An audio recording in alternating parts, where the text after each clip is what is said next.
So How are things? I'm great. I'm great. I'm good, thanks. I've been so looking forward to this. I murdered the hell out of Newness. Like that is my track right there. I love that. That's yours. Huh? I said that's your song right there. Okay. Newness is mine. That's all good. Cool. This will be my first Skype interview. It's my first as well. It's mine. Oh, cool. So I hope I do okay. All good. Cool. First of all, congratulations, birth of your son. How's fatherhood? Thank you very much. He's downstairs, hopefully about to take a nap. We were 2 seconds from him being on this interview, but that would have been a bit catastrophic. Cool. And last night, Moods Music, your meet and greet, how did that go? Really nice. Good turnout. A lot of fellow fans, who've been following music for a long time, and they did like a Q&A thing, and then I signed some CDs, and then booked to the airport to get home. Cool. Your new album, Mr. Nice Guy's out. Can you tell us a bit about the new album? Yeah, it's 15 songs that I enjoyed a great deal of making. I started it mainly because my wife was pregnant, and I didn't want to be on the road when the baby came. So I just kind of started recording songs. I don't know if I necessarily wanted to record an album or that was my plan. It was more of just, wow, let me kind of just do what I always do. And I just started falling in love with songs. So it's a nice soulful album. Shows a lot more of my humorous side. I think I let my guard down more in a creative aspect, and it just started feeling good. And why Mr. Nice Guy? What's going on with the Mr. Nice Guy movement? Well, I'm a nice guy. You know, what can I say? So, I was inspired by a guy named Wally Crowder. He's a spoken word artist and good friend of mine, and he has a poem called "No More Mr. Nice Guy." And I've always been a big fan of that poem, and we always talk about the Nice Guy Coalition that we would start up. So that was the thing, just a play on words. I consider myself a nice guy, but I kind of want that to be contagious, man. Let's start doing, good deeds and trying to portray that kind of image. Cool. It's been selling out, hasn't it? Like everywhere. People are struggling to get hold of what's going on. I hope that's the case. Either it's not in the store or it's like in the store and everybody bought it all up. Either way, we're working to make sure we keep it in there. If they bought all the copies, let's put more in there, or let's make sure that every store that we know about has it in there. So, it's always interesting. We have these different things, but just so much to stay on top of. Whether it's sold everywhere and everyone can find it and everyone buys it all up, make sure it gets back in there. This is the part that we've been working towards. We've had such a hard time getting major chains, and now we're there. So it's like we better do what we got to do to make sure we stay there, make sure that people know about what we're doing and can support us. Cool. And you've written for and worked with some really huge names in the R&B scene and the neo soul scene, Music Soul Child, Carl Thomas, Jill Scott. How does that, when you're writing for other artists, how does that work? Do you write a track and then think, okay, this will be good for Jill Scott, or do you actually sit down with the artists and do it from scratch with them? Well, it ranges in all different ways. It all depends. A lot of times, just the relationship. I'm plugging something else. I'm not disappearing. Wow, man.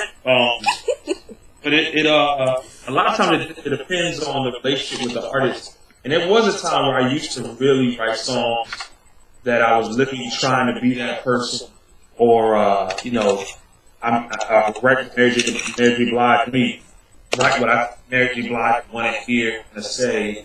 Sometimes you gotta do that. But for me, I've tried to define the direction I go musically and my sound.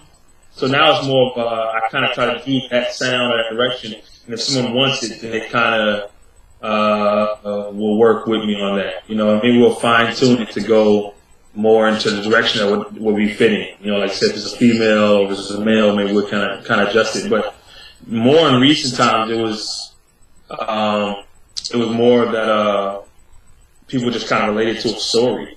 Let's say if we took the newness, you know, the newness. If another artist we might want to do some adjustments to make it work for them.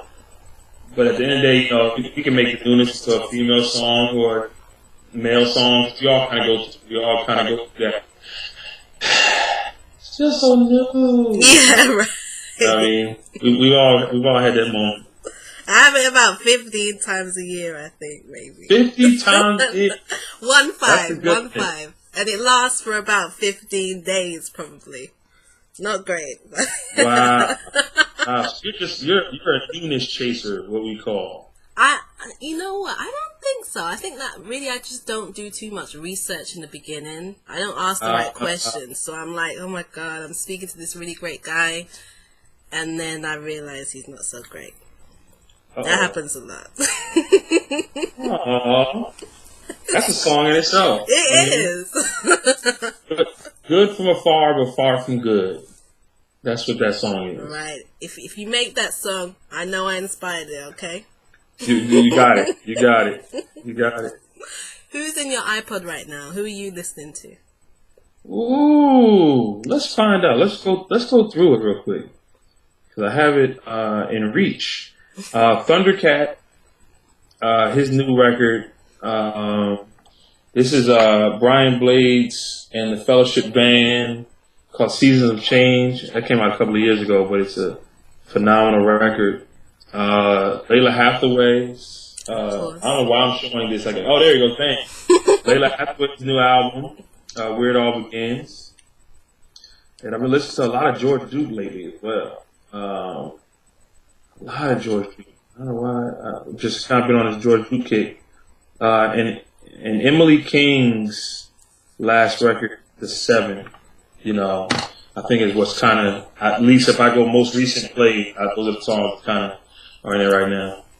Cool. And do you have a wish list of artists you'd like to work with?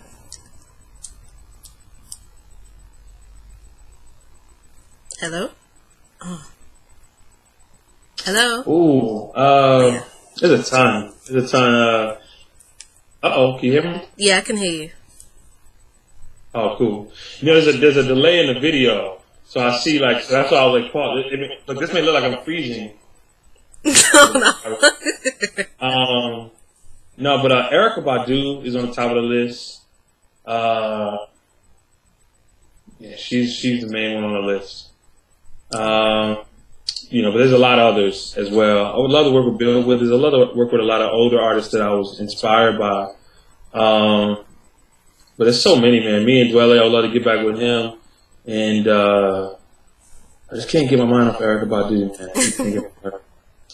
Yeah, she makes the top of the list. Also, my boy Omar from London. You know, I look forward. We performed together many times. We never did a song together. I look forward to doing a song with him one day. Cool. And what's coming next? What's coming next? I would say just more shows. You know, I take it day by day creatively. So who knows when the next album will be started? I always stumble into making an album. You know, I never really say, okay, on June 7th I'll start working on it. I don't do that. I just start writing, and you know, I'll be in the shower like, hey, that sounds pretty good. You know, and it just kind of all starts. But just growing, you know what I mean? Letting people know more about this album. Any Europe plans? Will you be over here soon? You know, I just finished a Europe tour, but I think we'll probably plan something early in the year to come back again as well. Because I think that'll be a good time. I think people already knew the album, but I'll really give a little more time to really go in and dig in and find those nuances and spread the Mr. Nice Guy germ all over the world, so that we can pull everybody in. Awesome. And where can our readers find you? Where can they check you out? Where can they get the album from also? You know, Can they get it?